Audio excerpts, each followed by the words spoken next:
Good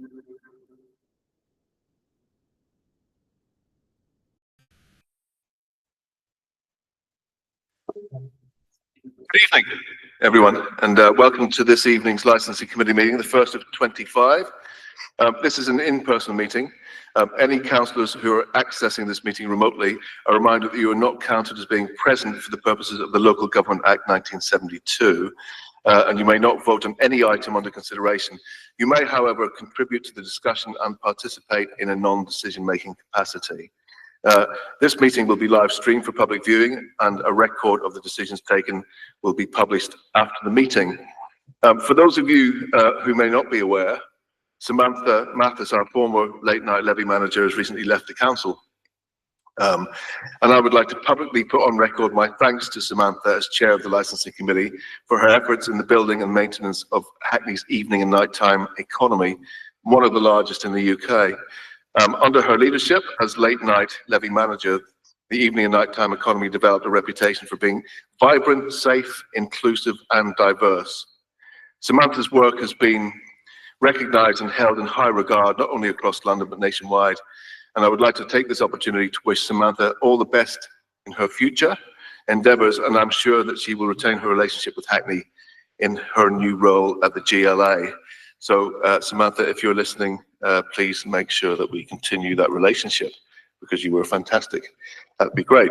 I'm pleased to welcome Miguel Campbell-Lewis, Late Night Levy Assistant and Outreach Officer, who is here this evening to present the Late Night Levy report at agenda item 5. Welcome, Miguel. Good to see you. And I would also like to welcome Councillor Liam Davis to his first Licensing Committee meeting. So welcome, Councillor Davis. So if we're all content to move on, I shall move on to the first agenda item. Agenda item 1, apologies for absence. Apologies for absence have been received from Councillors Chapman, Moema and Troughton. Apologies for lateness have been received from Councillor Pallas. So Councillor Pallas will be with us at some stage during the proceedings. Apologies have also been received from Jerry McCarthy, the Head of Community Safety Enforcement and Business Regulation. I think Mr. McCarthy is ill at the moment, that's why he couldn't attend. Agenda item 2, declarations of interest. Do members have any interest to declare? And in particular, there may be members here who sort of represent some of the areas that are under consideration tonight, so it might be good just to mention that. So declarations of interest, please. Councillor Sizer. Councillor for Hoxton, East and Shoreditch. Fantastic, thank you very much. Councillor Lufkin. Councillor for Shackwell. Fantastic, thank you very much. Any further declarations? Yeah, don't represent, but live just outside the north bit of the Dalston zone. Okay, fantastic. Thank you very much, Councillor Davis, for that. Agenda item 3, minutes of the previous meeting. They are contained on pages 7 to 10. Can we agree the minutes of the previous meeting of the Licensing Committee held on the 12th of November 24? Can we agree those, please? Thank you very much. And then we have agenda item 4, questions to the committee. We'll just pause for a second just to allow Councillor Young to sit down.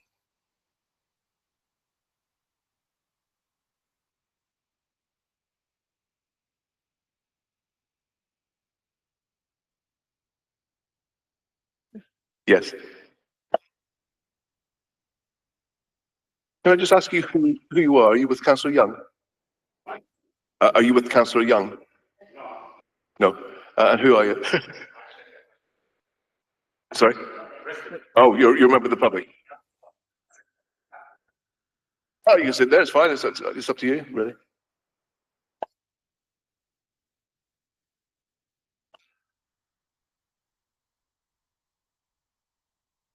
Okay, now Councillor Young is now settled, so welcome Councillor Young for that.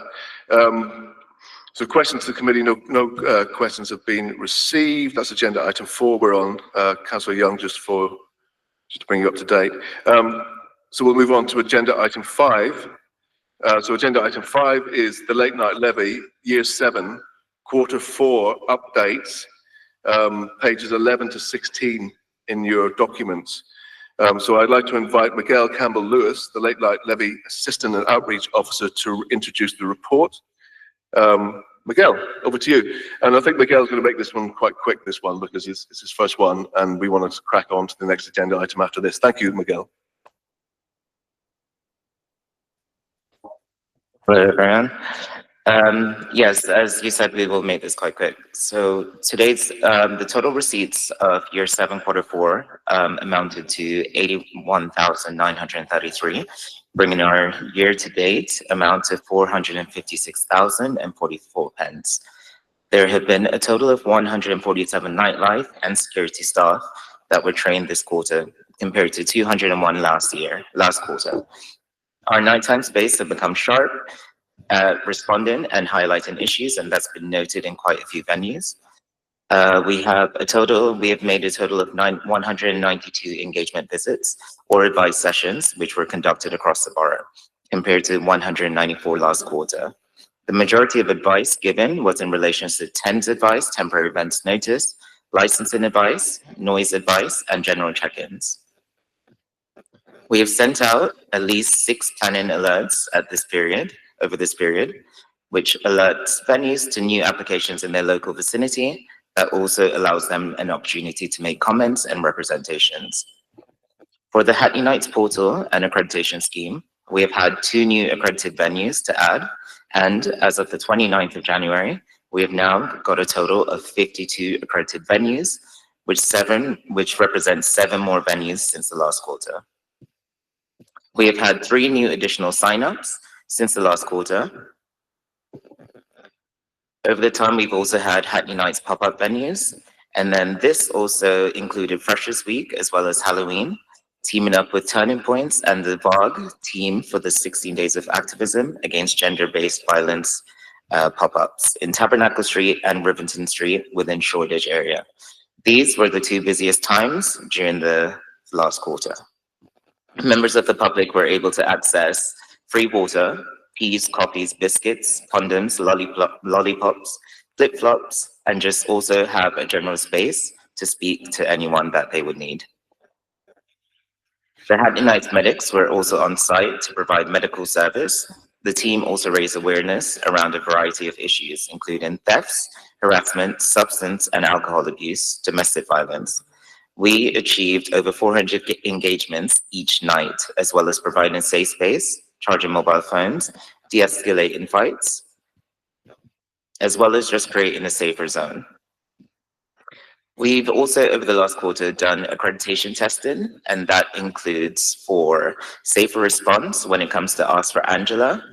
The results showed that venues demonstrated good knowledge of the scheme and responded effectively during this testing. We will also be going forward doing that every quarter as well. Over the Late Night Levy Board meeting in October, main issues that were discussed were patrols have been increased and are audited. Dalston Pub Watch Group were also finalists in Pub Watch Awards. Shoreditch has also seen a record number of venues closing. This was reported by the head of Shoreditch. That's it for me. Thank you very much, Miguel, for that. And congratulations, by the way, to the Dalston Pub Watch. I mean, that's the 2nd year in a row they've won this. Sorry? Third year in a row. Third year, yeah, fantastic. I mean, really good work. They always attend the Late Night Levy Board, and you know, they always make really valuable contributions to that. Miguel, just before we open it up to the floor, could you just describe the noise, you know, the noise alert system that we've got, just to tell members and the public sort of how it works? It's very basic. So what we do with the Hackney Nights portal is we send out noise reports that are made within 24 hours. So venues have a chance to be able to make representations. They're able to speak for themselves and to either de-escalate the situation. So to make sure that this isn't a repeat. And what we've seen is the majority, I would say about 80% of venues, once alerted within the next week, the reports are gone and they do not reoccur. So it's quite good. The venues do speak quite highly about it, and I think it's one of the best projects we've had this year. And that was one of the initiatives that was brought forward by Sam, and it's working really well, really well. I can't stress how well it is working actually, and it takes an awful lot of the burden off officers as well once these things are sorted out quick. Okay, so do members have any questions at all, comments for Miguel? Councillor Seibert. Yeah, thank you for this. Really interesting, really helpful. Just wondering if you could share a little bit about why we're seeing a record number of venues closing in Shoreditch. What are some of the reasons behind that? Thank you. I think this was stated at the last late night levy by the chair of Shoreditch. And what we're seeing is at the moment, there are new venues opening, but for the time being, there are venues that were closed. There are venues that have had applications in. So say, for instance, for example, Curtain Call, cultural space, newly opened as well. So we're seeing a lot more applications for venues to be open, but at the moment, there seems to be a closure in different venues. Councillor Davis. Thanks, Miguel. With a similar question to Tanya's, do we have do we know a net loss figure, or is that not kind of recorded with the new applications as well? We don't have a net loss figure at the moment. This was stated by someone that was the head of Shoreditch Shares, so he didn't have the figures. What I could do is see if we can get that for the next meeting. Councillor Walker. Yeah, and thanks for this report. It's really, really good to hear about the good work going on. Could you just say a little bit more about the pop-up that you did around the sort of gender-based violence, and the just say a little bit more about the engagement that you had there, and sort of how much take-up you had with particularly women accessing that pop-up? Absolutely. Well, the pop-up areas are normally in the most, I would say, the hotspots of Shoreditch. And so we make ourselves quite known to everyone. It's a van as well as with police enforcement, anyone that can pop down. And that also includes the sexual activity team. So that's also giving out condoms, the medics as well. We invite as many people to... We invite as many people to come down, and we engage with people as in handing out cards to give, how can you report harassment? How can you report crimes? This could be any other way if you don't feel comfortable. LGBTQ attacks as well. We don't target people, but we go up to everyone, ask them how their night is, and then see where that goes. We also offer a safe space. So that includes sitting inside of the van. We can make you a tea, coffee. We can also charge your phone if you're ever lost as well. So we try to do as much as we possibly can. Having the police there as well is seeing a significant decrease in crimes around that area on the time that this is happening as well. And it also shows a really good presence for Hackney Council to be working with different authorities as well as the enforcement officers.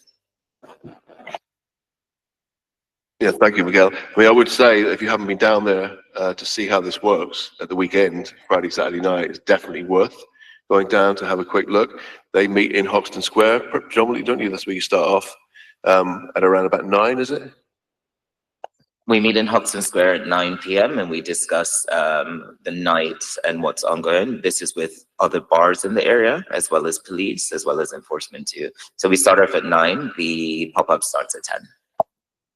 Yeah, so it's really good to see how it all works. And the medical team, do we still have some medical staff? Yeah, do you want to just talk about that a little bit? So the medical team, they're paramedics that we hire. They normally operate on the weekends of the busy weekends. That includes freshers, it includes New Year's, any Halloween, anything that we know that Shoreditch or any other area will be quite busy, we get them down. They operate within a car. And we also have the CCTV radio system, which most venues in Hackney do have. And they can operate the CCTV radio system and call the medics themselves. And that could be faster than an ambulance service as well. And it also lightens the load for the actual ambulance service as well. Thank you very much, and welcome, Councillor Palace. We're just on agenda item 5, about to finish it. It was on the late night levy. I know it's on the hop, but if you do have any questions, this would be the time to raise it on that agenda item. If you do, it doesn't matter if you don't. Okay, thank you. Okay, do members have any further questions, comments at all? No? Okay, Miguel, 100%. Well done. Your first one, great. Thank you, it was great.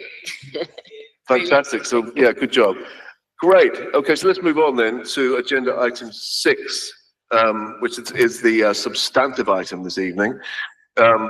So this is decision to publish a cumulative impact assessment, pages 17 to 254. So last year, the committee took the decision to consult on the area described as within the boundary formerly identified as the Shoreditch Special Policy Area, and the area to the southwest as highlighted in the research, and the area described as within the boundary formerly identified as the Dalston Special Policy Area, for consideration for inclusion if a cumulative impact assessment CIA is published.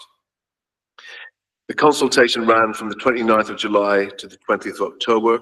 Those documents are in the report. You can see them in front of you there. All the results are on there. Tonight, members are asked to make a decision and recommend to full council at its next meeting on the 26th of February whether or not to publish a CIA for the aforementioned areas.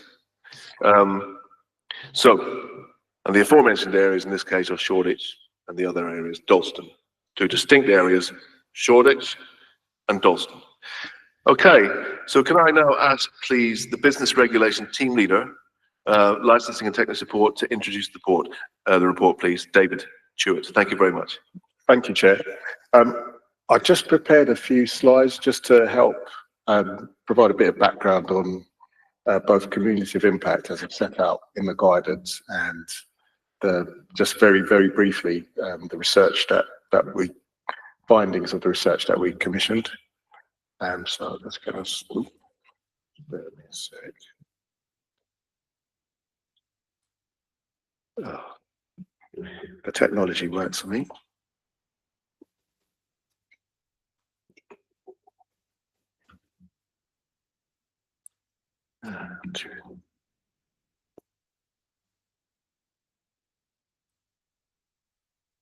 Well, just can you just note, sorry, the last late night levy report, please?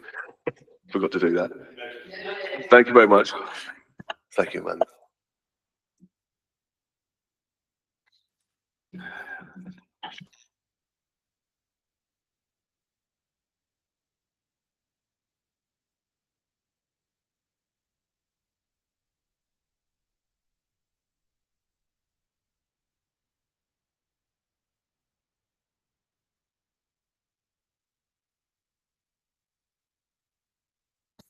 Just decided to kick me out right now. Right one second. Yeah, I need to rejoin.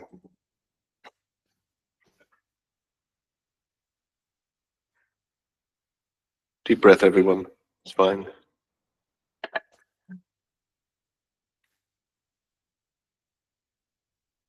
So if I share this.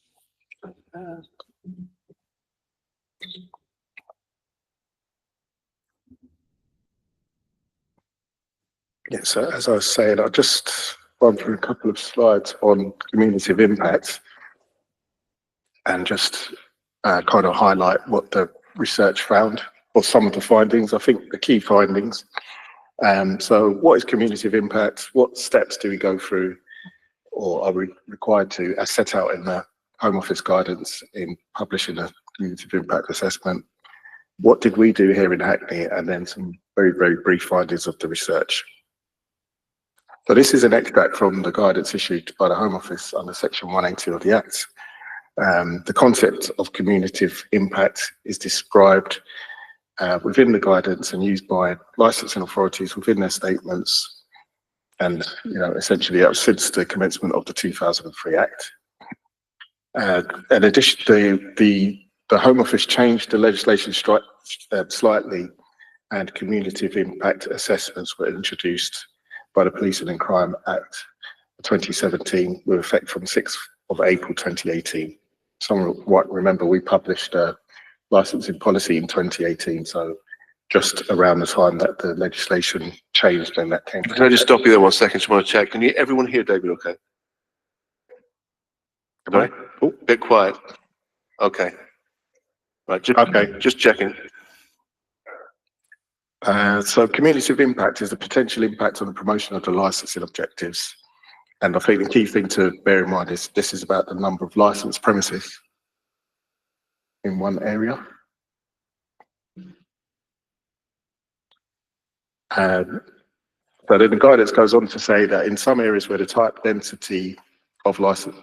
or density of licensed premises, such as those selling alcohol or providing late night refreshment, is high or exceptional, so serious problems of nuisance and disorder may arise outside or some distance from those premises. So the density, those are premises concentrated in an area, and then some negative impacts as a result of those densities and those concentrations and those visitors to those premises. So guidance also carries on to say that queuing itself may lead to conflict, disorder, and antisocial behaviour. But again, that emphasis on that large concentrations of people, which may also attract other criminal activities such as drug dealing, pickpocketing, and street robbery. Talks about local services being stressed, public transport, lavatory provision, street cleaning, etc., those sorts of things. And then as the guidance suggests that variable licensing hours may facilitate more gradual dispersal of customers from premises. However, in some cases, the impact on the surrounding areas of the behaviour of those customers with all premises taken together will be greater than the impact of customers of individual premises. So just to share presence of customers of all of those premises taken together is what is that cumulative impact, so that culmination of all of those people in those areas. So what steps do you undertake?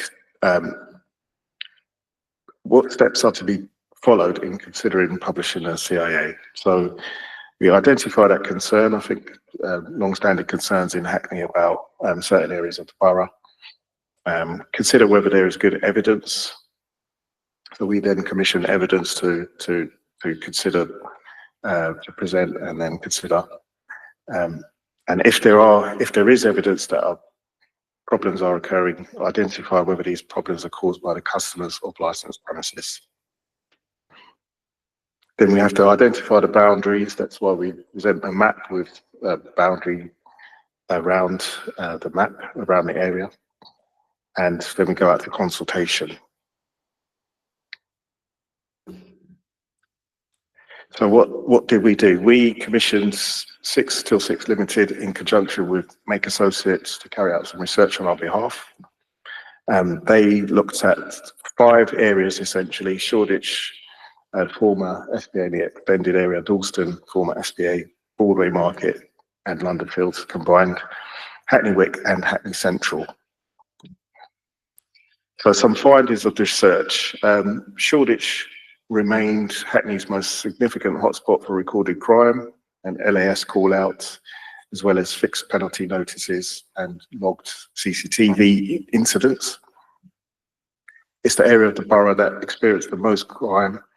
However, there was a significant fall in crime rates and LAS call-outs between 2019 and 2022, so some of that period of the pandemic, which appeared to continue falling in 2023. And some of the other findings were that it was the only area where the majority of all reported crime and other incidents took place at night, which would suggest there is a link to nighttime activity. Although there was a significant improvement in crime post-pandemic. However, the level of crime at the time of the research remained high. So some of the issues they found, such as loitering, use of nitrous oxide, which has since been made illegal, and it remained considerable in the view of the researchers. The evidence showed that there's very significant post-pandemic improvement in crime rates, as was said, as there had been across most of the areas analysed, and also significant reductions in LAS-related call-outs to those areas. So this is the map of the area which we went out to consultation with. So the if you like, sort of red shaded area is the area that was previously the Dalston Special Policy Area, and the blue area was where the researchers carried out some additional research. So just moving on to Dalston, there's also here was an overall reduction in crime and LAS call-outs over the last 4 years. It was half the level seen in Shoreditch, concentrated within about 400 metres of the centre. Where these do occur, they were mostly in the central part of the Dalston SPA. So members will recall Dalston SPA was a long stretch of the A10 through Dalston town centre, starting down in Middleton Road, up through Dalston town centre, up into Kingston High Street, and then up into across Crossway and up into Stoke Newington Road, taken into the length of Stoke Newington Road. Which is what the researchers looked at. So they looked at the northern and southern stretches of the previous Dalston SPA, and they felt that crime remained consistently low and that there were relatively few licensed premises. But I think it's important to note that their research found that the crime levels were worse during the day, which was unusual for an area at night. Which was unusual for an area with such a thriving nighttime economy. Some impact of the pandemic on those trends. And likewise with Shoreditch, they found a very significant post-pandemic improvement in crime rates. And this map is just of the area that we went out to consultation on. So including most of the previous Dalston SPA. And just very briefly, Broadway Market, London Fields, and Hackney Central, and Hackney Wick, the three other areas that the researchers looked at, they were found to be exhibiting varying levels of crime, LAS, call-out, CCTV, and noise incidents. However, the correlation was much, much less, not as pronounced. So they didn't feel that these areas, or certainly didn't feel that there was evidence that they were suffering from negative community impact. So the research document is quite a considerable piece of document with, But what I wanted to just highlight was some of the findings of the field work, the section, I think it's chapter 10, I believe it is, chapter 10 or 11, just on the field work which the researchers carried out in Shoreditch and Dalston. So just looking firstly at Shoreditch, on both nights that they visited, the area was extremely busy with a core known as a triangle, in their words, intensely crowded, particularly from 11 till 3:30. Different atmosphere on the two nights across the times that they carried out visits. So Friday, mixed crowd. They felt it's less intimidating than on Saturday, when the atmosphere in certain street could at best be described as moody or edgy, due to large crowds apparent of non-NTE users taking knocks and watching customers as they moved around the area. And so there is this emphasis on knocks, and I think that is something that, despite it being since made illegal, that there is still some presence of that in the area. Although it should be noted that they witnessed very little violence at the time of their visits, but they do comment to say that they felt this may be linked to the number of police that were in the area and the enforcement officers that were present. So problematic public nuisance and low-level crime were witnessed, car bars, pre- and side-loading, street drinking, urination, shouting, screaming, and knocks use as already referred to. And I think that paragraph that 567, large presence of police and council enforcement officers, highlights how the former CIP area or SPA area absorbs public sector and blue light resources. Further, council resources were were required for cleansing, street cleansing, bottles and glass knocks, canisters, urination, fast food litter, etc. So this is all what we talk about cumulative impact, and those evidence of those impacts as a result of premises and large numbers of visitors to those premises. So not necessarily about an individual premises, the culmination of all of those premises. This carries on. So on both nights, the area around the junction with Old Street and Curtin Road was the most chaotic part of the CIP area. Pavements packed, and the dispersal of the venues in the area, causing people to overflow into the oncoming traffic, which was often potential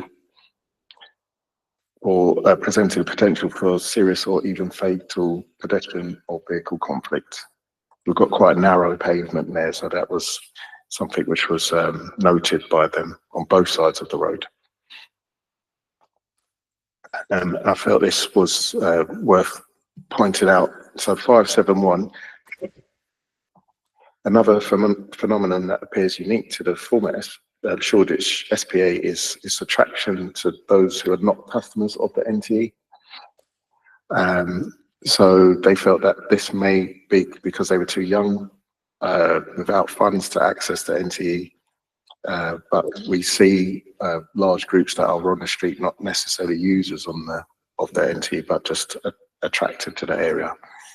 They felt, were they there to sell knocks, other drugs, or were they predatory offenders? It is noted that the areas connected to 24-hour public transport services. I think Shoreditch High Street Station and Liverpool Street Station are served by 24-hour tube and overground.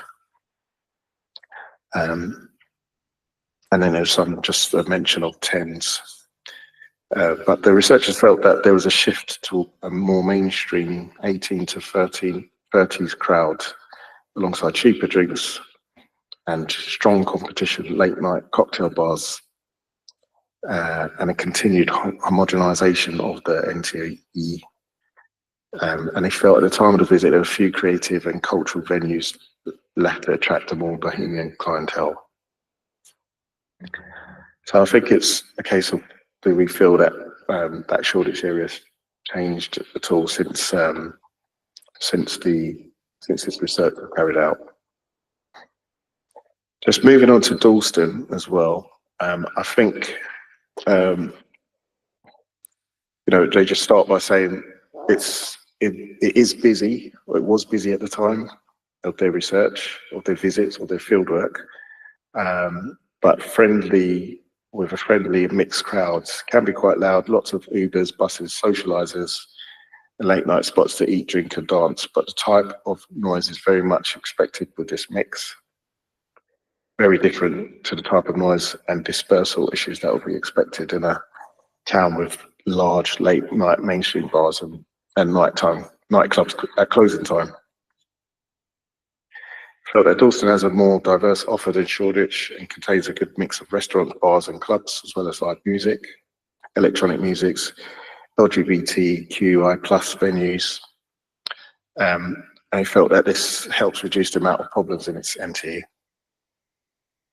Did note that it has issues with street drinking from both those with street-based lifestyles and public drinking, so socialising between venues and side loading, as they refer to. Some key locations which they highlighted, so Gillette Square and to a lesser extent outside Rio Cinema, which on Campbell Road. So noted that it was a busy and vibrant area, but did not absorb the police or council enforcement resources in the same manner as Shoreditch. So understandably, and obviously they spoke to the police, but they prioritised Shoreditch, but did feel that if more officers were available, then a nighttime patrol alongside more enforcement officers would be a positive addition to the area. But again, that would be something where you would expect that to come out of our internal processes around where we task our resources. And then the last thing, just to mention that NOx use was anticipated, but it was very limited. Public urination was still a problem. Some portable toilets would help to reduce that urination. That was the last part on that slide. But the fast food premises were busy, but by and large orderly. And I think worth noting that they felt the southern area of Kingswood Road, the activity was observed there, and it could have been considered to be having a negative impact, but they felt that was more a preemptive step than it actually occurring at the time. Same could be said of the northern section of the former SBA, past Princess May Road. The street beyond here does have 2 late night premises and a kebab shop. But they didn't feel that those extremities of the areas were observed to have any issues related to negative impact. And they just conclude by saying that it's substantially different to that of Shoreditch, with a lesser negative impact, and may now require a different approach to its regulation and management.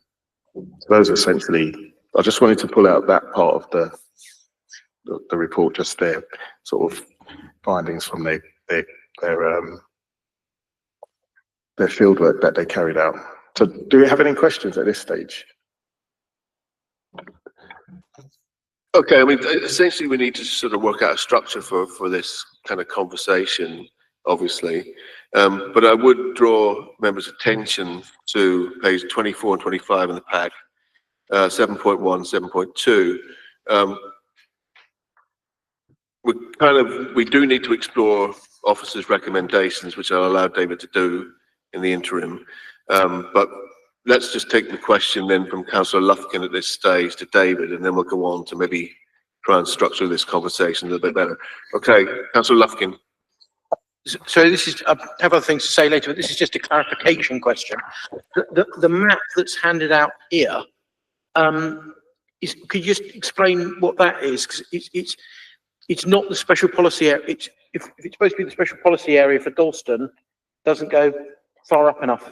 The special policy area for Dalston used to go up all the way to Evering Road, and that's it. Yeah, so we consulted on an area that was slightly less because of the findings of the research, but when you consult on a CIA, you can put in the area or consult on the area which is essentially the area which you're considering publishing an SPA for or a CIA for. So because the researchers made that comment about the northern and southern extremities, we consulted on a slightly reduced area of the for Dalston, but still essentially very similar to the area that used to be the SPA. Councillor Sizer, I saw your hand up. I don't know if it's too detailed a question at this stage. Are we allowed to ask quite? Okay. It was in relation to the previous comments about regulated, licensed bars, restaurants, etc., reducing in the Shoreditch area. How do you see that correlating with potentially this being imposed? Are there ways to sort of safeguard small businesses especially, or is it sort of either or? I don't think it's either or. Certainly, I think this should always note that an SPA or CIA, CIP, however it's addressed or titled or named in a policy, it's about the applications, new applications, variations to existing licenses. So those businesses that are already there aren't necessarily affected unless they make applications. Although the chair of Dalston, if Dalston Pub Watch, if she is watching, she would take issue with what I've just said, but not directly impacted, and it's in to say that those licenses, once they're there, they're always there unless they're surrendered, revoked, or lapsed. But the point about the reduction in premises, I think it's possible that SPAs or CIAs have impacted that growth in the nighttime economy. But I would say that at the current time especially, there are quite a few other reasons for that. Potentially just cost of living, cost of operating these businesses, cost of energy. At the moment, one thing I didn't say when Miguel was giving his presentation was that although we have seen premises closed, and there are, I think it is quite clear to see some vacant units within Shoreditch. I'm thinking of some along Kingsland Road, Shoreditch High Street. The licenses are still there, essentially, in most cases. So those licenses, whether the landlord would take the license on, or even an old tenant would take the license on, or it's suspended for non-payment. But in most cases, the licenses are still there. So it's relatively more straightforward. If a new business took that site, the license in most cases would be quite easy to reinstate. Yeah, I've just got a question on this as well, David. So 23, summer of 23 was the field work, when the field work took place. So in terms of the number of applications we've had in since the SPA was sort of withdrawn, because it was withdrawn during the period of the consultation and stuff, wasn't it? Did we see an increase at all in the number of applications because there wasn't an SPA there? In Shoreditch and Dalston, actually. I don't think we saw an increase, or certainly not a notable increase that I recall. But that's something that we'd have to do a bit of research on just to make sure. But I don't think initially. Sitting there doesn't jump out as something that was like a concern. No, Yeah. no, Okay. because it would still be the case that the other policy, the policy would apply. The people still have opportunity to make representations, would still go through that process. The evidence was in public. So I don't think, nothing's really sprung out to us that there was a significant increase in the, for example, number of applications as a result of there not being SPAs at the time. Okay, David, you stopped halfway through to ask for questions. Do you want to continue now, or do you want to just leave it open to the floor, or what? How would you like to proceed? I could just carry on. It's just pretty much the recommendations, really, just to talk through those. That would be, members happy with that? Yeah, excellent. Thank you, David. I'll stop sharing this tab, and then I'll just talk. So yeah, just over to the report itself, really. So the recommendations are that we consider the findings of the research.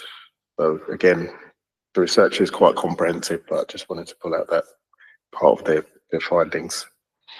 And then note the consultation. So you mentioned it, Chair, that we went out to consultation.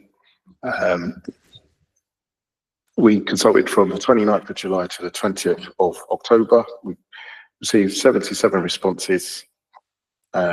Respondents primarily identified as Hackney residents or owners, managers and employees of licensed premises. So just looking at Shoreditch, some of the key themes that came out of that consultation were negative impact on businesses, including erosion and stifling of culture, making the area less attractive to artists, musicians and creatives. And some people felt that it would displace issues. Some felt that it created a negative perception and stigmatized the area. Felt there's a lack of community involvement. But then some other people talked about the oversaturation already of premises. And because of that approach, we have to, or we're proposing to small restaurants. Some people felt that that could be a negative thing as well. And then I'll just summarise some of the key themes in that table there at 6.3 and how we respond to those in the document or in this piece of work. And then in respect of Dalston, it's fairly similar. So people talked about regulations and licensing, the economic impact of local businesses and the decline of nightlife and economic health. There were some comments about the quality of life and the impact that the nighttime economy in Dalston has on residents. Some mention of cultural vibrancy, possible negative impact on independent venues, and I think Dalston tends to have a slightly higher proportion of independent venues than maybe some other parts of Hackney. And again, I'll just use that table there to summarise some responses to those themes in the consultation. So that's it. I don't know if anyone's got any questions about the consultation itself. Any questions out there about the consultation at all? Anybody? There's a funny ringing noise. Where's that coming from? Yes. I just, so forgive me because I came in a little bit late and also I'm new, so I might have just not misunderstood. Why is there such a small, the consultation responses you said were largely from people with a sort of vested interest. Was there any wider consultation amongst the general public, or was this just something we put out online and waited for businesses to respond? The Licensing Act sets out who we have to consult specifically, but we did put the consultation as usual on Citizens Base and featured in local press, etc., and on our website as a banner. But it's quite clear that the response to this consultation was low. Some members will recall when we used to consult on policy, or in the past when we've consulted on policy, we would have over 1,000 responses so to only get 77 this time is quite low. But then likewise, I think the policy, when we consulted on that, we had quite a fairly low response to that as well. So I just wonder whether you take anything from that. Do you think it's a low response because people aren't that concerned, and if they were very concerned they would respond, or just consultation fatigue? I wondered if you've got any views on why it's a low response. I would probably respond to say maybe all of those things combined.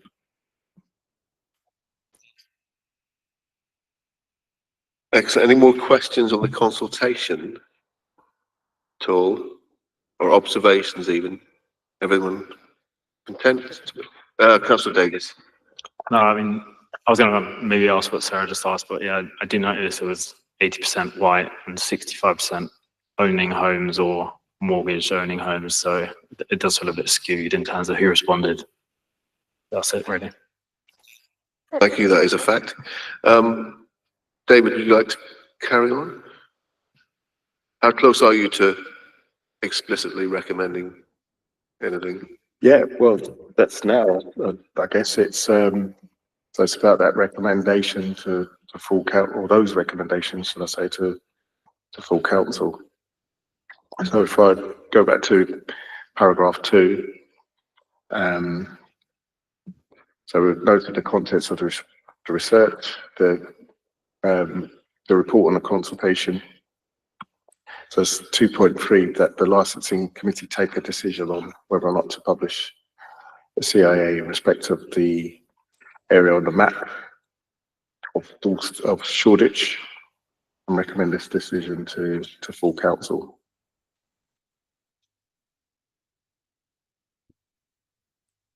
That's the first part. Okay, so we're looking at Shoreditch at the moment, folks. That's where we're concentrated on. So what's happening in Shoreditch? I'm just going to give you a little summary overall. So basically we had areas of interest, which was like Hackney Wick, London Fields, and all of those, they're now gone. We're happy with those. So we're left with Shoreditch and Dalston. So Shoreditch has seen a significant change in the distribution of crime and hotspots, moving to the west around St Paul, Paul Street, Leonard Street, Blackhall Street, and Raby Street. And that's where you saw on the map, the purple area was that expansion into that southwestern area, because that came up in the report as a problem, that area. Dalston, it has lower levels of crime than Shoreditch, and there appears to be an increase in intensity around the heart of Dalston, not the north or the southern bits of the SPA, but they still want to keep them in, those sections north and south. Most crime types in Dalston are higher in the day than at night. Interesting observation. And there is strong evidence from the report that Dalston has lower levels of negative impact than it did when the last CIA research was undertaken. It's a really important point. That point is really important. London Ambulance Service calls Shoreditch still accounts for the highest number of call-outs by some margin over Dalston. Noise, Shoreditch has the highest number of noise reports that can be broadly related to the nighttime economy and licensed premises. And then this is an interesting one. Licensed premises data, the highest density of all of the borough's licenses are, as we know, in Shoreditch. This is interesting. There does appear to be a strong associative link between the location of street drinking hotspots and the presence of off-sales premises, with key clusters around Shoreditch and Hoxton, Hackney Central, Clapton and Stoke Newington, but not Dalston, which is sort of interesting because they say there's more crime in the daytime. Interesting, that one, anyway. Stakeholders, Shoreditch expressed the need for a new diverse set of operators. And with Miguel and everybody else, we've been sort of working around that cultural diversity. There's more of an experiential kind of change element going on in Shoreditch. Venues are having a more of an experiential type of offer. So that kind of is happening sort of naturally. And then Dalston expressed a general desire for a more relaxed, flexible approach within the area. And then, you know, the majority of incidents taking place in Hackney are in Shoreditch. And across the borough, basically the main issues of theft and ASB are right across the borough. So that's a general take on both Shoreditch and Dalston. So on Shoreditch, if I'm clear, you're recommending we do publish a CIA for the area and also the expanded bit of it. So that would be the first. That would be the first thing to consider for members. David, do you want to come in at this point about that? That's essentially it, Chair, and that's the recommendation that would be. We got some hands now, great. So Councillor Davis, you were first. Sorry, the first question, did you say there was a proposed expansion for Shoreditch? What was that specifically? David, would you like to get the map up again, please? Is it just area you mean then? Yeah, the area that they want Okay. to have as the SPA area. Yeah. Okay. So just 1 second, let's see if we can get the map up and sure. then we can have a look at that. The purple bit, that's expansion. Okay, got you. See that the area, I think, was in red. Is it red? Yeah, the previous area is in red. Yeah, the old one. Yeah. In red.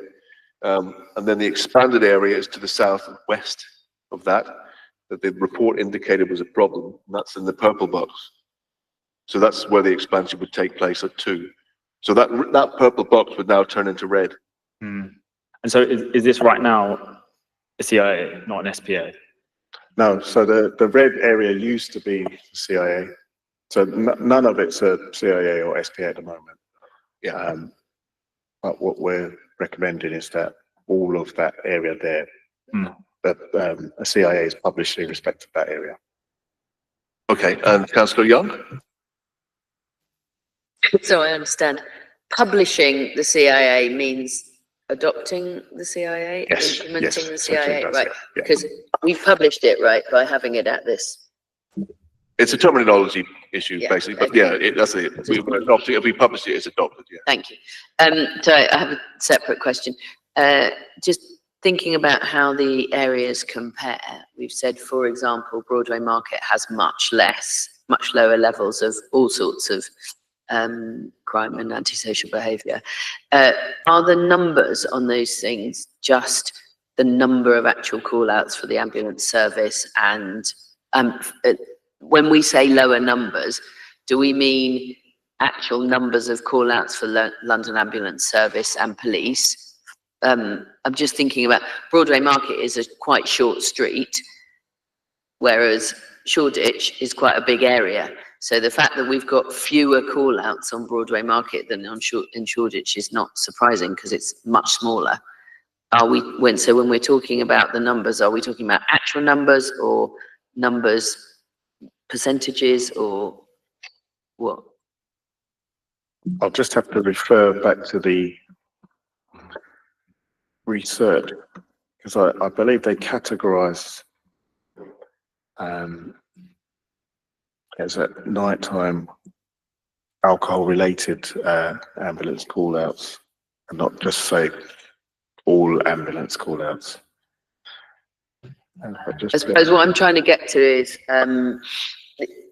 you could have a very small area which had quite a large number of problematic incidents for such a small area, but the numbers would still be lower than a larger area.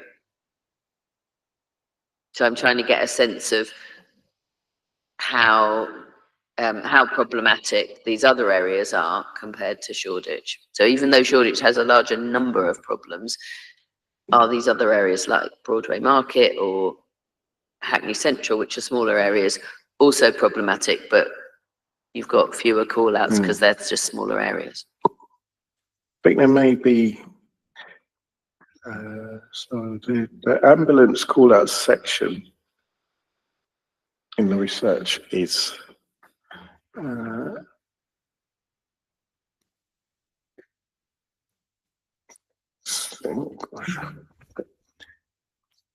document's so large that it doesn't want to scroll on my screen.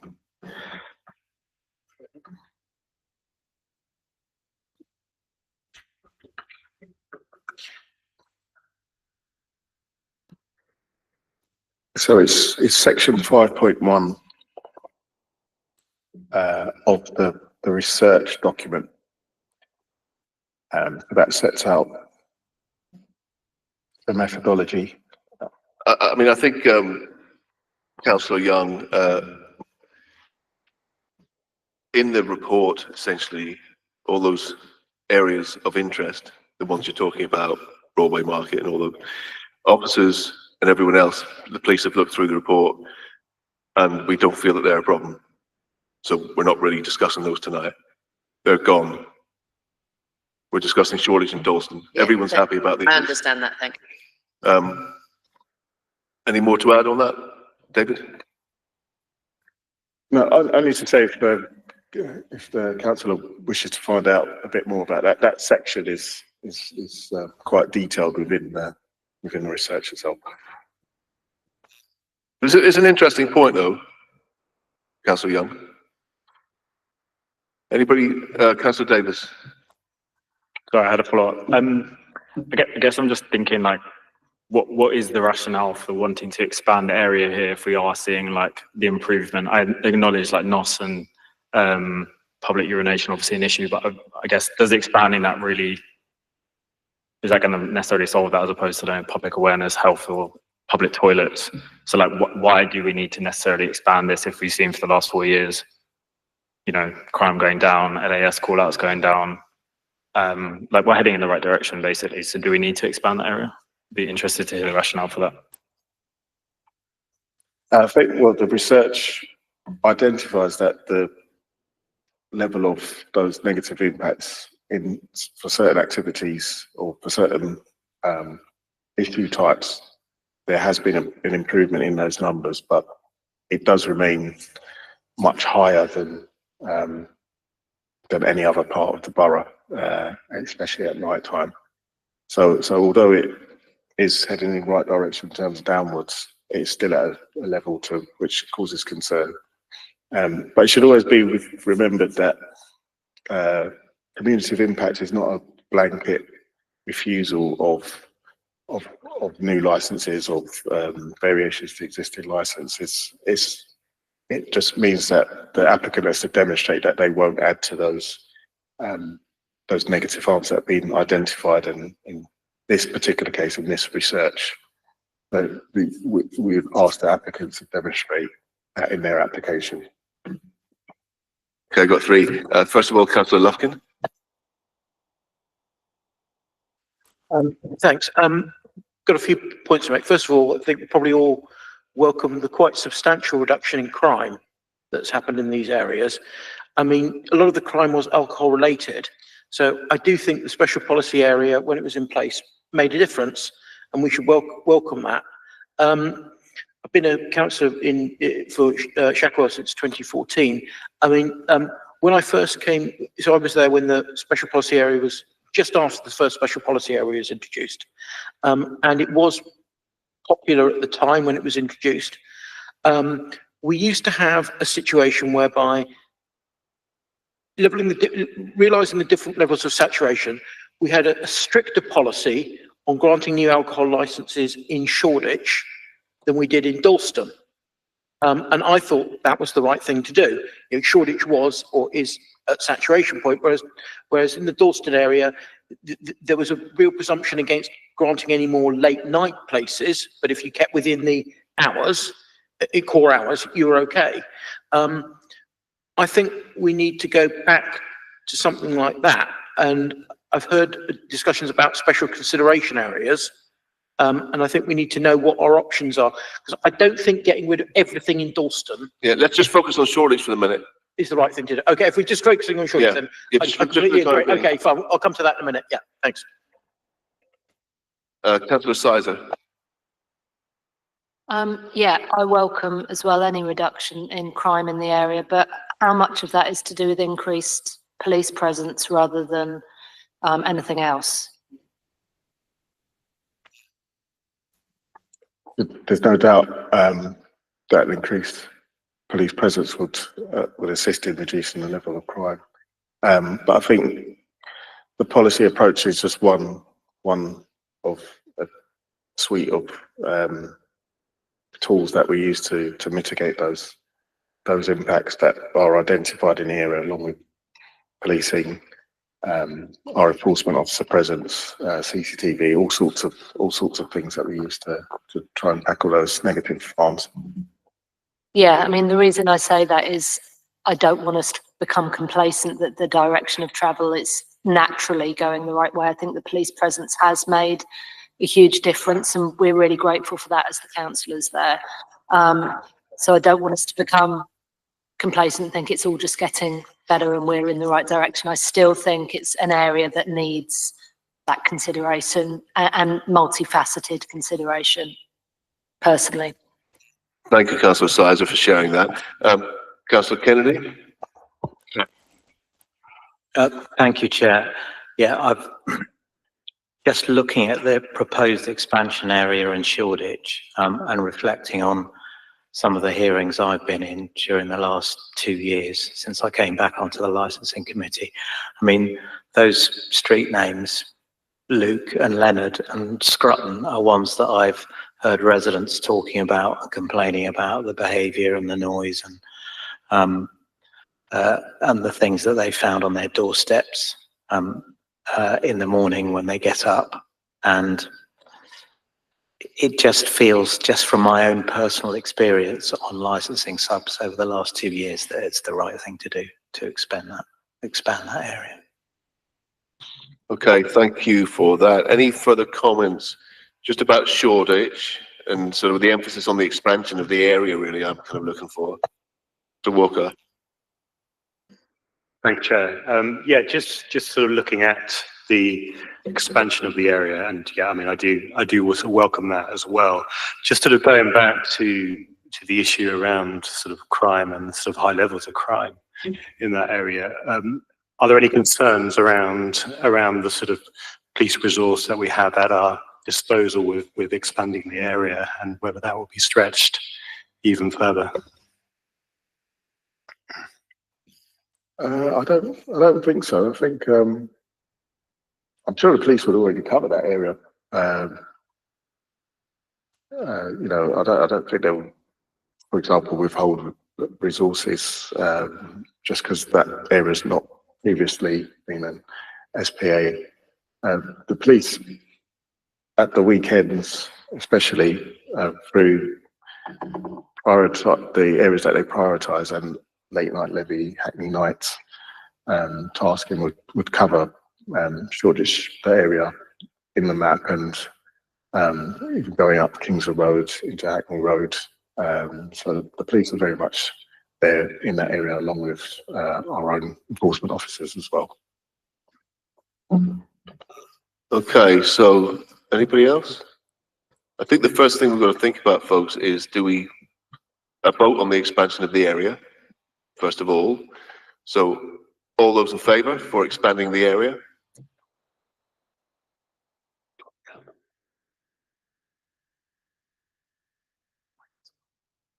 Yeah. 7. Thank you very much for that.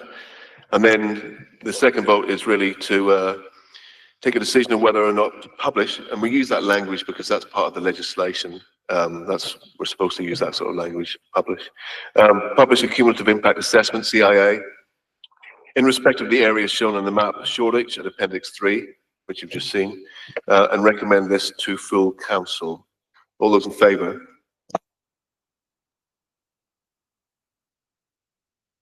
That looks like it's unanimous, so thank you very much for that.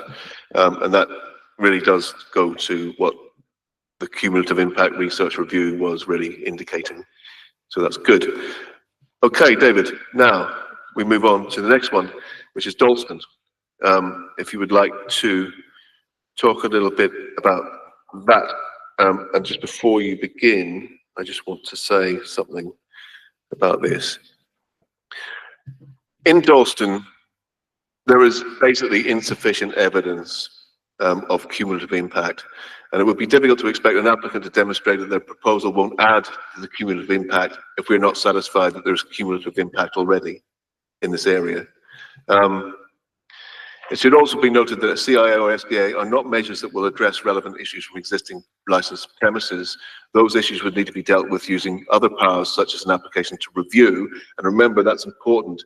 Any venue can be reviewed by any citizen if it's causing problems. And then in Dalston, the SPA is around about saturation and density of licensed premises. And I think there are more premises now in Dalston than there were in 2013 before the SPA. So the SPA hasn't stopped people wanting to run venues there, right? So I don't think we can say that the SPA is causing the low crime in the area, actually. I don't think that's the case. And then David will talk us through what would be an option for Dalston, which I think is the correct one, which is an SPA light idea. And that is called a special consideration area, SPA light. And I personally think that that would work. So David, if you would like to just talk us through sort of Dalston, where you're coming from in terms of the evidence, how you feel about it as from the licensing authority's point of view, and how the police feel about it, and about this idea of having an SPA light there that covers the map area that we've been witness to tonight. Thank you. Yeah, so you've kind of said it already, Chair. Essentially, the research found that despite Dalston having quite a concentration of licensed premises that operate late at night, they just didn't feel that those impacts, those negative impacts, were manifested in the same way that they do in Shoreditch. So, for example, crime was half the level seen in Shoreditch, although there's a concentration of some issues around Kingswood High Street and the southern part of Stoke Newington Road. But there was like very, very low issues in those northern and southern extremities, even though we trimmed those areas. And I think one of the key thing for me that stands out with what the researchers found was that the crime during the daytime was higher than during the day. So I think those things taken together would, to me, suggest that it wouldn't be appropriate to publish a CIA in respect of Dalston. Would you like to address Councillor Lufkin's point about the special considerations? Just explain to members and give them reassurance as to what that would be, because bear in mind, you've got reassurance about the reviews already. They're already in place. That already exists, that legislation. And then we've got the licensing committee. All you wonderful members will help to sort of deal with issues as well as they arise at subcommittee. But yeah, David, just want to take us through what a special consideration area is exactly and what that sort of would mean for the applicants, what they would have to do, what they have to sort of prove when it comes to applying for that. So this is SPA light, means we still got eyes on it, but it's still kind of quite it's enforceable. So a special consideration area, it doesn't appear in the Licensing Act or even in the Home Office guidance.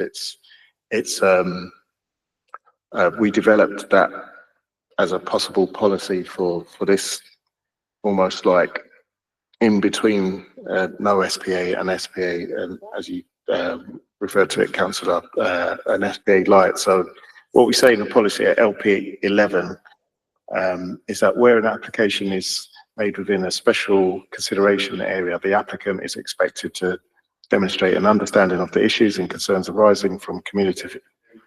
You read that last bit out very Yep. slowly, just so that the members can hear it. Okay, so it's LP 11 within the current licensing policy. So where an application is made within a special consideration area, the applicant is expected to demonstrate an understanding of the issues and concerns arising from a cumulative impact assessment and address these matters in their operating schedule.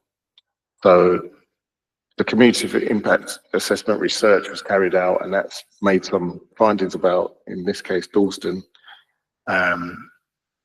Some of those issues were around street drinking, around dispersal, around ASB, but not to the level as found in Shoreditch.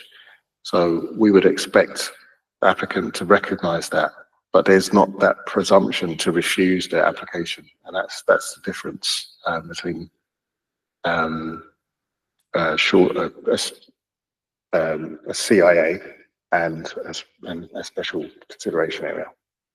Just want to bring some members in on this. Councillor Young. Sorry, I just don't really understand the Okay. difference. Can you just, if I'm a licensee, what difference am I going to experience? And what difference are my customers going to experience? Okay, so if I talk about an application outside of any special area, there's a presumption that that application will be granted. So an application, Mayor Street, Hamilton High Street, Stamford Hill, the presumption is, having regard to the policy, the other core hours, planning, Home Office guidance, legislation, etc. The presumption is that that application will be approved. And in one here, if you like, up from that special consideration area, we've commissioned this research. We don't feel that Dalston, in this case, has reached a level of where that should be a presumption to refuse that application, but we just want that applicant to say, right, I understand that in this particular area, the council commission research in it identified some issues. Can they address that in their application? But we're not objecting to the point where we want, there should be a presumption to refuse that application. Was that said LP? Did you say LP 11? LP 11. So it is part of, it's a policy. It's a licensing policy 11. A licensing policy, but not not within the act. Yeah, or within the yeah, bylaw. exactly, but it's still within. Yeah. And can I just ask And a then- follow-up? Yep. And so in showing that I understand, that this impact assessment's been carried out and there are some issues in the area, am I showing that I understand by showing that I'm putting mitigation in place Yes. to take those into account? And I think I've got councillor Lufkin next, I believe. Thanks. That sounds about what I was sort of angling for. Something less restrictive than the Shoreditch special policy area, but it just recognises that we do have a very large nighttime economy in Dalston, and it is saturated. And that if somebody's coming into that area, they're really going to have to show that they know what they're doing.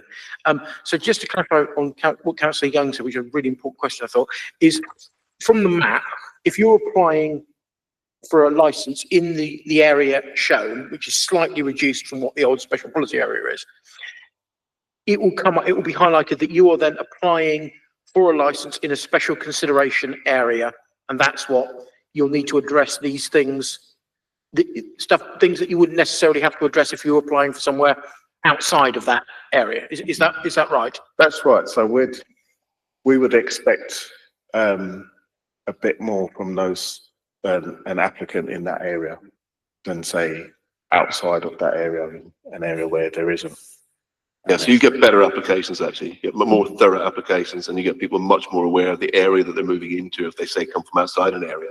Or it could be the applicant, or it could be the representation that we make. So ourselves in licensing on police might say, look, you're in this area where there's a special consideration, so there's a little bit more of a expectation from you in this area. So, Chair, I hope you don't mind. I've just got a supplementary question to that. So the applicant will know. How about people objecting? Will it be made clear to the people objecting that this is a special consideration area as well? So it's something that they can be mindful of as well when they're making their representations. Will people that want to object also be told that it's a special consideration area?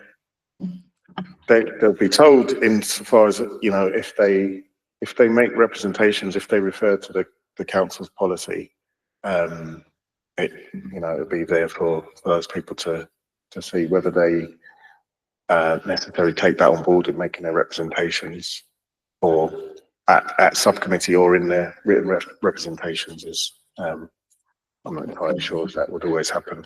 Sorry to go on about this, but when somebody wants to object at the moment, or when they have objected, one of the things that they may refer to is that it's a special policy area. I'd like the people who are able to object to know that it's a special consideration area, so that they can address that in their objections. Will that be the case? It will be the case for us as responsible authorities to make those representations, and I think that other persons, when they see our representations, might refer back to the policy and see that approach. But whether a lay person would, in each case, know to look at the policy and make that representation, I doubt that would happen. But it could happen because the policy is a public document, and the applications are public, the notice goes up. But most representations, realistically are on the relevant ones are on the grounds of the objective. So how many of those applicants then refer to, other persons refer to the policy? I'm not sure if they I think they are. The thing is, he just wants to know really if you're going to promote it really, so that people know about it. When people apply, they're quite aware of the objectives, the licensing objectives sometimes, others, they mention the objectives a lot of the time, but they wouldn't know what LP3 was, for example. They might do, but they don't never mention it. Do you know what I mean? Are you talking about applicants or other persons? Yeah. He just wants to know if you're going to promote the idea of an SCA. Well, beyond the policy itself, we would just amend the policy to reflect it. So if I'm objecting on behalf of residents, I'll be able to reference that this is a special consideration area. That will have some standing. Is that right? Yes. Yeah, fine. Okay, thanks. Great. Finally got to the bottom of that one. Okay, I think it was Councillor Davis first. Sorry, Councillor Kennedy. Councillor Davis, please. Thank you. Two parts. One kind of for my benefit, like what kind of conditions are we talking about here? Is it mostly things around like their dispersal and security? Davis, slow down a bit. Sorry. Is it more about kind of like the conditions of dispersal and security and those kind of things that we would be looking at for people in these applicants in this area? And then the second question is, I mean, I live not far from the north part where it gets quite thin in that zone, and a lot of those places are actually just like food. There's a few like late night kebab places and 1 or 2 bars, but it's really not that dense. So I would be a bit concerned at the same time if we have people using and over indexing on us a little bit on the, oh, this is an SCA, and then kind of like trying to put pressure on that when actually that kind of zone of the area I don't feel like it's really that dense in terms of, you know, disruption, maybe compared to the lower down part. Yeah, so we'd still consider each application on its own merits based on what's been applied for. So you would expect an application for a restaurant or for alcohol sales at a restaurant, the expectations on the applicant to be different from that of a pub or bar, for example.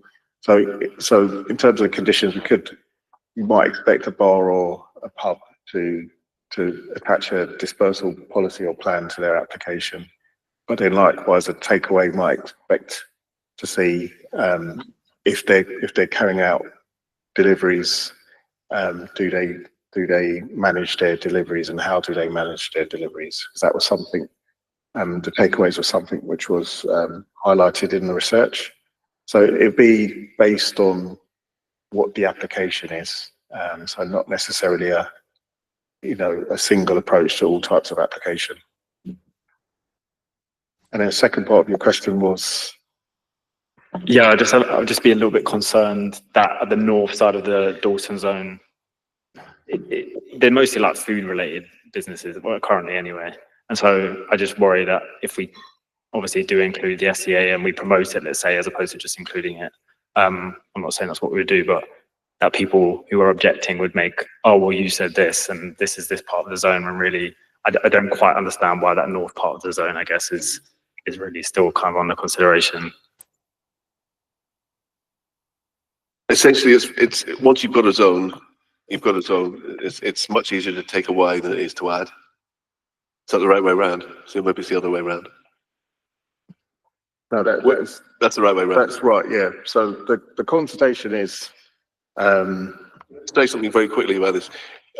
Officers did think about topping and tailing this area.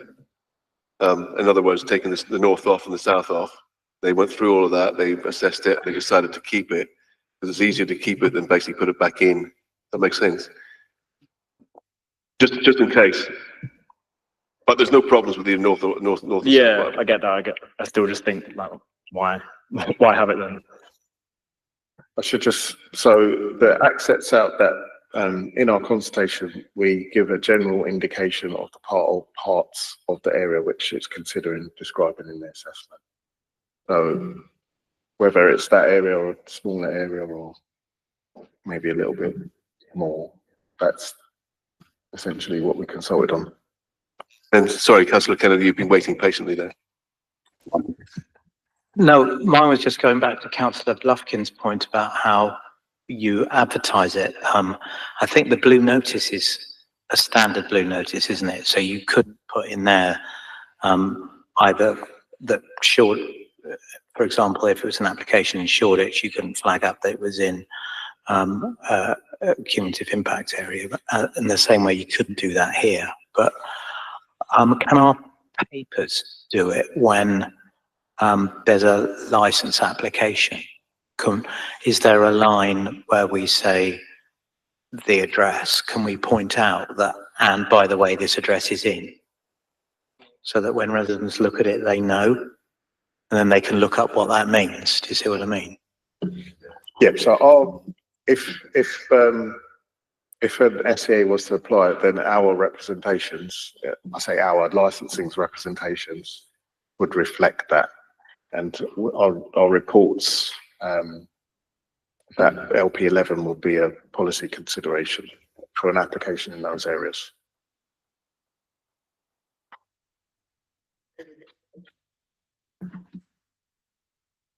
Is that okay? Does that answer your question, councillor Kennedy? You're thinking, Concern would be for the residents that may not know that and may actually add weight to their arguments.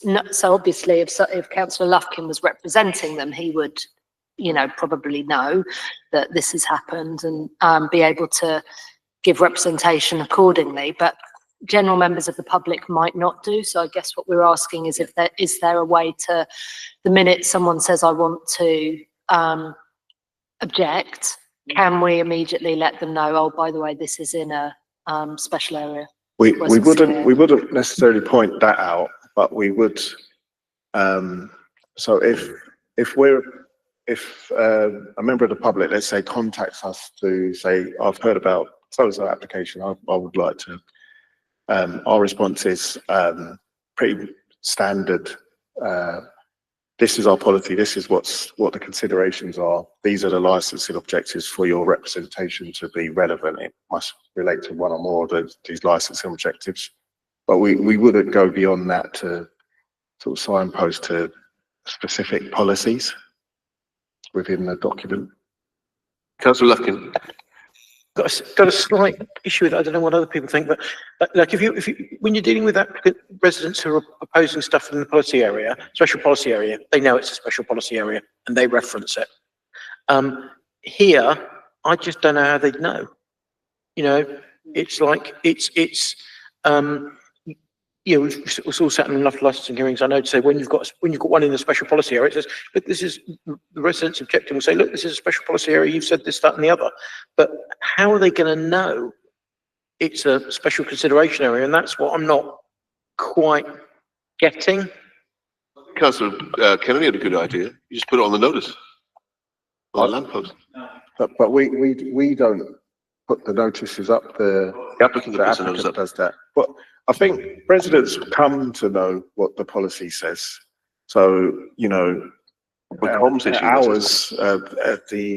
hours policy, core hours policy, we wouldn't have promoted that, but a lot of residents know about that now through seeing making reps overtime, or those who sort of go to do that additional research and look at the policy before making their representations. Of course, you've got all the pub watchers as well. You've got Dalston Pub Watch. They would be talking about this. I mean, seriously, the word would get out really quick, honestly. I was just, Councillor Young. well, I was just thinking it's an inquisitorial decision-making process, is it not? Just looking at Amanda. Quasi-judicial. It's an inquisitorial decision-making process, is it, Amanda? No, the decision-making process at licensing committee, as I understand it, it's not an adversarial process, it's inquisitorial, which means it's quasi-judicial, I believe. yes, but inquisitorial. So what that means is that the decision maker has the power to, and actually the obligation to, ensure that the people at the hearing understand the decision being made and understand the criteria. So actually, if it comes to a licensing hearing, the ordinary resident isn't expected to know the law. They're not really even expected to know the policy. They just come and say what they think. And it is up to the chair to say, actually, that's relevant to this policy and that this criterion is relevant. So that's really for the chair to draw out, and it probably doesn't matter if the resident knows or doesn't know whether this, that, or the other condition is that does happen quite a bit, actually. Do you see what I mean? So that's kind of the nature of an inquisitorial process, is that the judge or the chair has an obligation to draw that information out and ensure that the residents' relevant points are applied to that special policy area or whatever it's called. Thank you for that, Councillor Young. Do you want to come back on that one, David? Just very briefly. Yeah, it could be the chair, it could be the officers in their representations. The officer who prepares the report to the subcommittee.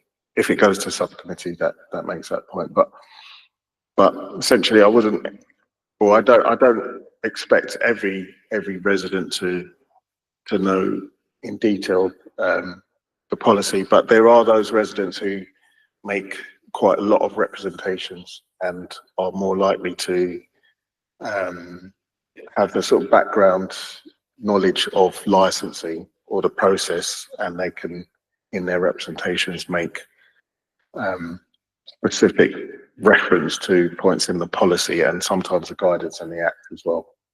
Thank you, David. Councillor Lufkin. So yeah, I really think Councillor Gilligan's point is important, that it's up to the people that are chairing it to draw attention to that when we're in a meeting. You just want to check that we're going to have this map in our licensing policy, aren't we? And we're going to have something that says that this area is a special consideration area. Yeah, absolutely. Yeah, that's correct, isn't it? So it'll be, so if I'm making a representation, I can say, well, look at the map and you're in the special consideration area, and I don't think you've done enough or something, which might be their argument. That's going to have something, they can point to something in our documentation to say, this is a special consideration area, and that's what I think. That's correct, is it? That's correct. So if you just realised it's not referenced there, but in 2.5, the recommendation that the licensing committee notes at a station, the current licensing policy will be revised to make reference. So we're not revising the policy, because that would require consultation, but we're just going to essentially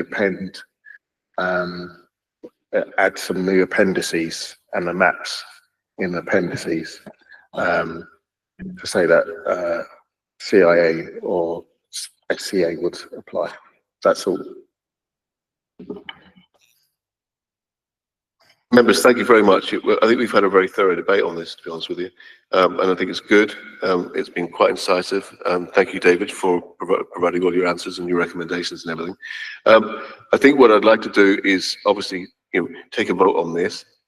I would also like to talk about 7.1 on page 24, as I mentioned before, was we haven't considered, but once we do this decision, then we'll have Shoreditch and Dalston sorted out in terms of a decision, and then we can decide whether we want to recommend that any CIA would not be applicable to small restaurants, for both of them. Just talk about that.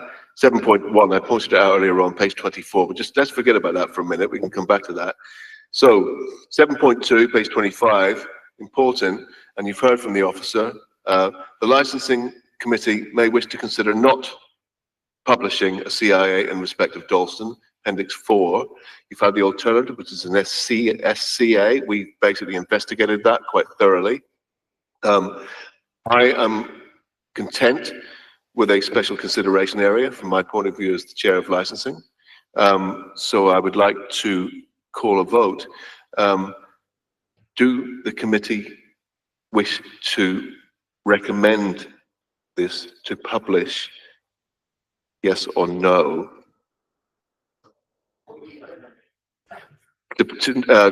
Well, should we put it the other way? Do you wish to not recommend this CIA in respect of Dalston?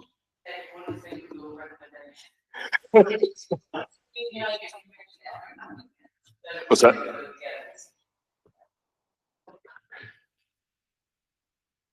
I am recommending not to recommend publishing a CIA in respect of Dalston, not for Dalston, yes, not to.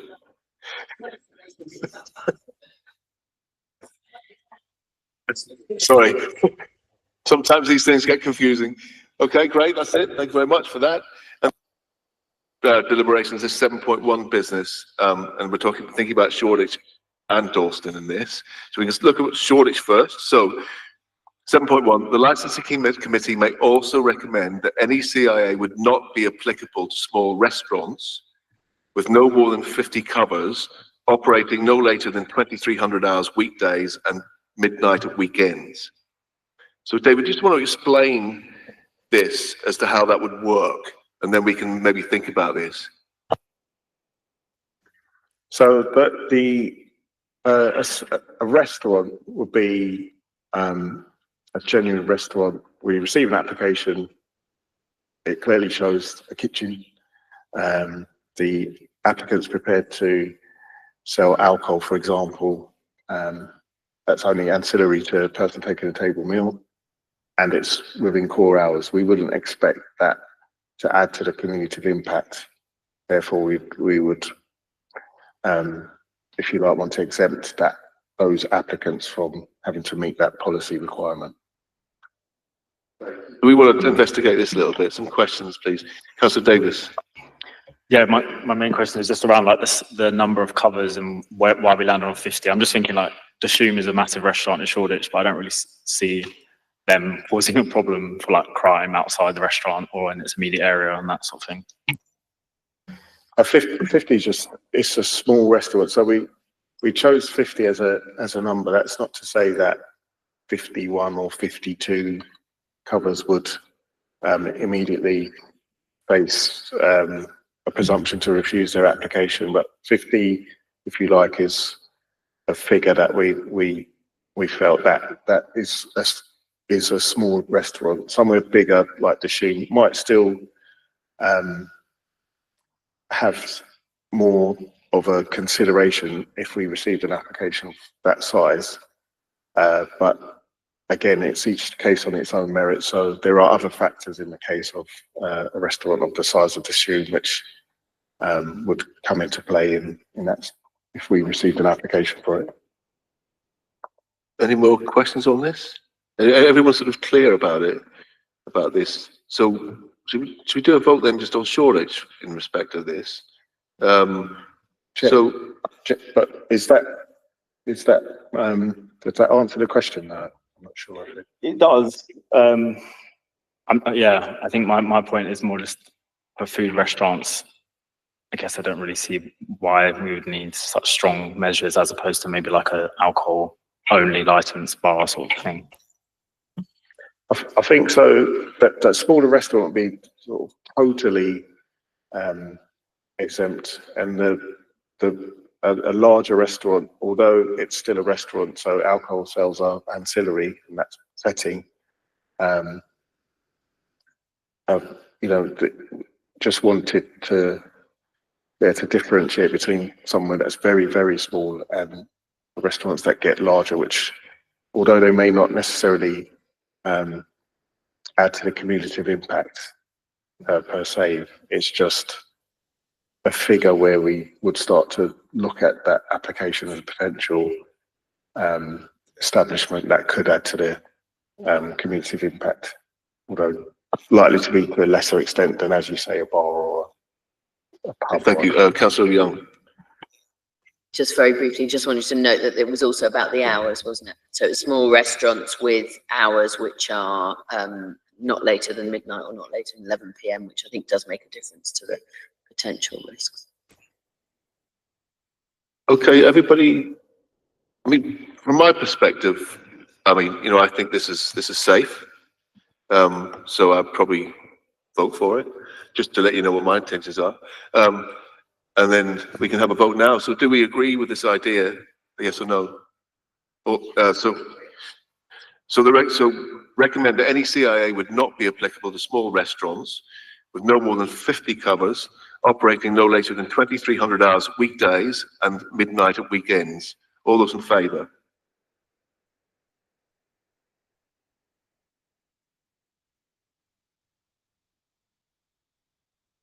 Okay, thank you very much.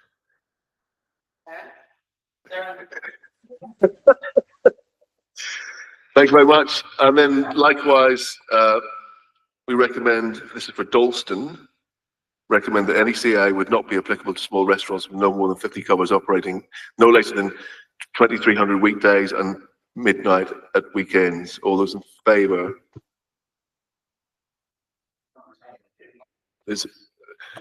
Oh, that's true. We're not having one, are we? All right. Can it be relevant to the SCA?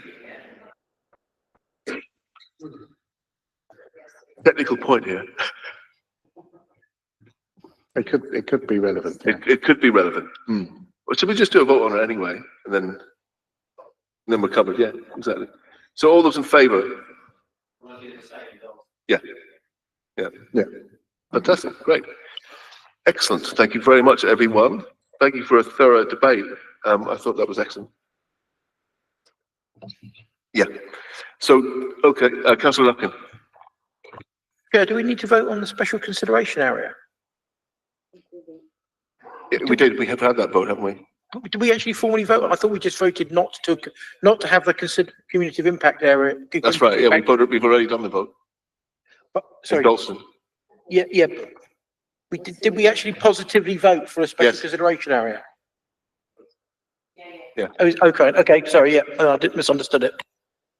Okay, so just to go through this, can we agree, number one, the Licence Committee further considers the contents and findings contained within the report? Yes, we have. Yep. That the Licence Committee note the report and the consultation? Yep. That we have taken the vote on Shoreditch, we've taken the vote on Dalston, and that the Licence Committee notes that the Statement of Licensing 2023-28 will be revised to make reference to a CIA or CIAs. Yeah? Which one? No, it just says note. Yeah. And I think, any other business? I believe, Councillor Luffin, you've got a question about TENS. So yeah, very, very quickly. I've come to my residents raised that the police have a policy of objecting to all last TENS raised at the last minute. There's a special name for them, but could the licensing department just look into that? Not for now or anything like that, but just for the next meeting. No, that's not correct. Police, so late 10s, standard 10 is 10 working days before the start of the event and above. The late 10s between 5 and 9 working days before the event starts. We received those. The police will not object to those, and they would object to some of them. So there's no blanket objection from the police. Great. Any other business? Anybody? I would like to say, really sincerely, thank you all for all the work you do on the committee. I mean, it's really vital work that you're doing. It's kind of place shaping. What we've done tonight is innovative stuff. I think this is probably one of the first SCAs in the country, isn't it, David? I don't think it is now. Okay, maybe not. But anyway, I was hopeful there, but just basically, look, I think we're doing really well, folks. I think ultimately, you can be reassured, Dalston will be fine and Shoreditch will be fine as well. We're there to support the nighttime economy. We're there to support residents. We're there to strike that balance. And frankly, I think we're kind of getting it, as best we can. We're not going to satisfy everyone, but that's politics, folks. Anyway, thank you very much, everyone. Sorry, 1 second. I should just say one more thing. It's we have to take this decision again in 3 years, within a minimum of 3 years. Okay, right, again. Yeah. So it's not forever. The policy's lifespan is 5 years, but the CIA or SCA, or maybe not SCA because it's not in the Act, but certainly CIA decision would have to decide whether we're going to carry it on in at least 3 years' time. Yeah. Amanda, do you want to say something? No? You sure? Yeah, it just have to be reviewed every 3 years, so it will come back again. So it's not like this is it's going to go on forever. Have a great evening, everyone. Thank you very much.